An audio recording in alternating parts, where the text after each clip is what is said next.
வணக்கம் நண்பர்களே, நீங்கள் பார்த்து கொண்டே இருப்பது உங்கள் கௌசிகா ரிவ்யூ. சரி வாங்க வீடியோக்குள்ள போய் என்ன நடக்க போகுது அப்படின்னு சொல்லிட்டு பாத்தீங்கன்னா, ரொம்பவே தீவிரமா எப்படியாவது காப்பாத்திடணும், எப்பவுமே ஜெயில வச்சுக்கூடாது கௌதம டக்குன்னு வீட்டுக்கு கொண்டு வந்துடணும் அப்படின்னு சொல்லிட்டு ஒரு பக்கம் நம்ம இலக்கியா, மறுபக்கம் இலக்கியாவோட மாமியா எல்லாரும் ஒரு பக்கம் தேடுன்னு ரேவதி ஒரு பக்கம் தேடி ஒரு வழியா கண்டுபிடிச்சிட்டாங்க நாகுவை. என்னடா சொல்ற அப்படின்னு சொல்லிட்டு பாத்தீங்களா, இந்த கேடுகட்ட எஸ்எஸ் கேட்கறான்ல, அப்படியே சும்மா நீ எல்லாம் எங்க அப்படியே சும்மா கெஸ்ட் ஹவுஸ்ல இல்லைன்னா பால் அடைஞ்ச ஒரு ஃபேக்ட்ரி இந்த மாதிரி எல்லாம் ஃபாரஸ்ட் ஏரியா இப்படி தானே ஒழிச்சு வச்சு பார்த்துப்பீங்க. நான் கம்பெனி வச்சுருக்கிறேன், கம்பெனி அந்த கம்பெனிக்குள்ளே இருக்கிற பீரோவில் ஒழிச்சு வச்சு பார்த்துருக்கீங்களா, இங்கே பார்க்க போகிறீங்க அப்படின்னு சொல்லிட்டு ஒரு பக்கம் நம்ம தலைவன் எஸ்எஸ்கே யாருக்கும் தெரியாமல் அப்படியே சும்மா திருட்டு போன எப்படி போகும் அந்த மாதிரி சும்மா மெல்ல நடந்து போயிட்டு அழகாக உள்ளே ஒழிச்சு வைக்கிறாரு வளப்பழத்தை.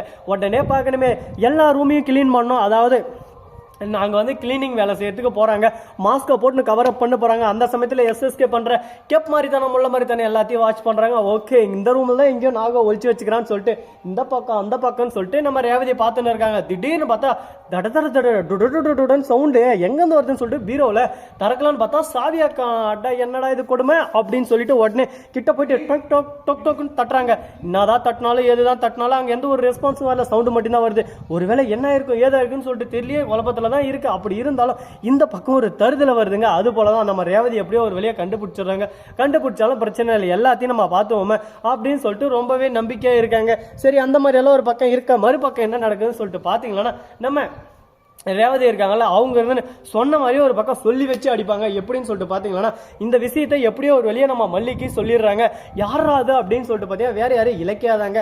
இலக்கியா கிட்ட எல்லா உண்மையும் சொல்லிடுறாங்க. சொன்ன வாட்டியும் என்ன நடக்குதுன்னு சொல்லிட்டு பாத்தீங்கன்னா, நடப்பதெல்லாம் நன்மைக்கே, இதுக்கு மேல யாரும் பயப்பட வேணாம். ஏன் எதனால இந்த மாதிரி தான் திருட்டுத்தனமா வந்து எப்படியாவது எஸ்எஸ்கே இதுல ஜெயிச்சிடலாம் அப்படின்னு சொல்லிட்டு நிறைய கங்கணம் கட்டுன்னு தெரிஞ்சுன்னு இருக்கான்.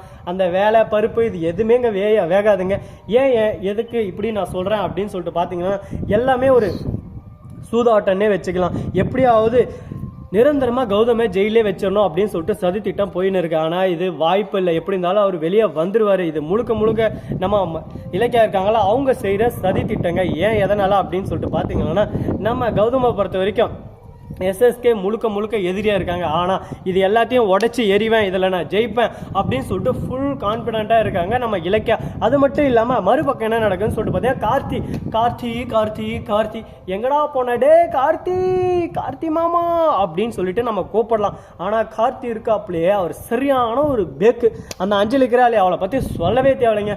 சரியான கேப் மாதிரி முள்ள மாதிரி முடிச்சு வைக்க, அந்த மாதிரி அஞ்சலியை லிஸ்ட்ல இருந்து எடுத்துட்டாங்க. இனிமே அவளுக்கு அந்த வீட்டுக்கு சம்மந்தமே இல்லை அப்படின்ற கணக்கில் தான் போயின்னு இருக்கு. என்னதான் சொன்னாலும் எதுதான் சொன்னாலும் எங்க ஊர்ல இன்னைக்கு மழை பயங்கரமான ஆரஞ்சு அலர்ட்னு சொல்லியிருக்காங்க, திருப்பத்தூர் டிஸ்ட்ரிக்ட். ஆனா எங்க ஊரை தவிர சுத்தி எல்லா தவளையும் ஒரு பக்கம் மேக வெடிப்பு, அதாவது ஏலகிரி மலை இருக்கேன். நேற்று வந்து சும்மா அப்படியே மேகம் ஒரே டைம்ல போது திடீர்னு ஒரு ஓப்பனு அப்படியே சும்மா கொட்டுன்னு மழை கொட்டுது. ஆனா நம்ம ஊர்ல ஒண்ணுமே கொட்ட மாட்டேங்குது. இதை எங்க போய் சொல்ல, என்ன பண்ணவனுக்கு சொல்லிட்டு ஒண்ணுமே எனக்கு புரியலைங்க. அப்படியே டிப்ரெஷனா இருக்கு. ஏன் எதனால அப்படின்னு சொல்லிட்டு பாத்தீங்க, எல்லா தவளையும் மழை பெய்யுது, ஏன் இங்க வரல அப்படின்னு சொல்லிட்டு பாத்தீங்கன்னா, என்ன மாதிரியும் என் ஃப்ரெண்டு கேப் மாதிரியும் நிறைய கேரக்டர் எல்லாம் சுத்தின்னு இருக்காங்க. அதனால தாங்க இங்க வரல. சரி ஓகே, போனதெல்லாம் போயிடுச்சு. இதுக்கப்புறம் என்ன பண்ண போறாங்க, ஏது பண்ண போறாங்க அப்படின்னு சொல்லிட்டு பாத்தீங்களா, நம்ம இலக்கியா இருக்காங்கல்ல, அவங்க இருந்துன்னு டேய் தம்பி, நீ எல்லாம் அப்பதான் அந்த மாதிரி, நல்லா எப்பவுமே அந்த மாதிரி, இனிமே பாரு எப்படி ஜெயிக்க போறேன்னு சொல்லிட்டு நீ சும்மா என்னை சீண்டி விட்டுட்ட. இதுக்கு மேலே உன் சீண்டல்கெல்லாம் இங்கே வேலை இல்லை, உன் பருப்பே அங்கே வேகாது ராசா. இனிமே நம்ம ஆட்டம் தான் அதிரடியான ஆட்டமா இருக்க போகுது அப்படின்னு சொல்லிட்டு சவால் விடுறாங்க நம்ம இலக்கியா சவால் விட்டாவே அந்த நாகு இருக்கானே, டேய் வந்து தொலையண்டா, ஏன்னா அந்த மாதிரி போய் ஒளிஞ்சுன்னு இருக்க அப்படின்ற மாதிரி தான் ஒரு பக்கம் இருக்கு. ரேவதி கன்ஃபார்ம் எப்படி இருந்தாலும் கோர்ட்டு கூட்டு வந்து ஒரு பக்கம் நம்ம கௌதம் வெளியே வந்துருவாரு. நம்ம மல்லி சீரியலுக்கும் இலக்கியா சீரியலுக்கும் என்ன வித்தியாசம் அப்படின்னு சொல்லிட்டு பாத்தீங்கன்னா, இலக்கியா சீரியல்ல கௌதம் உள்ள இருக்காரு, மல்லி சீரியல்ல விஜய் உள்ள இருக்காங்க. இது ரெண்டுத்துலயுமே ஒரே ஒரு விஷயம் ஒத்து போகுது. என்னன்னு சொல்லிட்டு பாத்தீங்கன்னா, ரவுடிகே கேப் மாதிரியே எல்லாரும் இந்த மாதிரி சதி திட்ட வேலை தான் செய்யறாங்க. எவனுமே ஓகேமா சரி ஓகே அவன் முடிஞ்ச நியாயமா ஜெயிச்சு காட்டும் அப்படின்னு சொல்லிட்டு எவனும் இல்லைங்க. எல்லாமே சதி திட்டம் தீட்டி அடின்னு அடிக்கிறாங்க.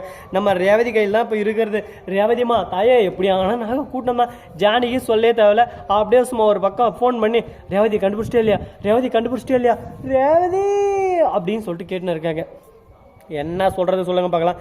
ரேவதி என்னதான் ஒரு பக்கம் பர்ஃபார்மன்ஸ் பண்ணாலும் அவ்வளோலாம் பலசாலி இல்லை. அதனால் நாகுவை அந்த இடத்துலேருந்து கூட்டிகிட்டு போக முடியாது. இருந்தாலும் அந்த எஸ்எஸ்கே கன்று வேறு கையில் வச்சிடும். அப்படியே சும்மா கூலி அப்படின்னு சொல்லிட்டு துட்டுருன்னு சொல்லிட்டு கூலி வேறு 14ஆம் தேதி ரிலீஸ் ஆகுது. காசு வேறு இல்லை, என்ன பண்ணலாம்னு சொல்லிட்டு ஒன்றும் புரியல. யாரன்னா காசு இருந்துச்சுன்னா ஒரு டிக்கெட்டை புக் பண்ணி விடுங்க, போயிட்டு வந்துடுறேன். ஸோ நண்பர்களே, இந்த வீடியோ பிடிச்சிருந்தா லைக் பண்ணுங்கள், கமெண்ட் பண்ணுங்கள், ஷேர் பண்ணுங்கள், டிண்டிங் மேலே தட்டி விட்டு போங்க. அப்போ தான் நான் போகிற அடுத்தடுத்த வீடியோ உங்களுக்கு உடனுக்குடன் நோட்டிஃபிகேஷனில் வந்து கொண்டே இருக்கும். மிக்க நன்றி. தேங்க்ஸ் ஃபார் வாட்சிங். Tata, C you. நன்றி, வணக்கம், வந்தனம், வருக, தருக.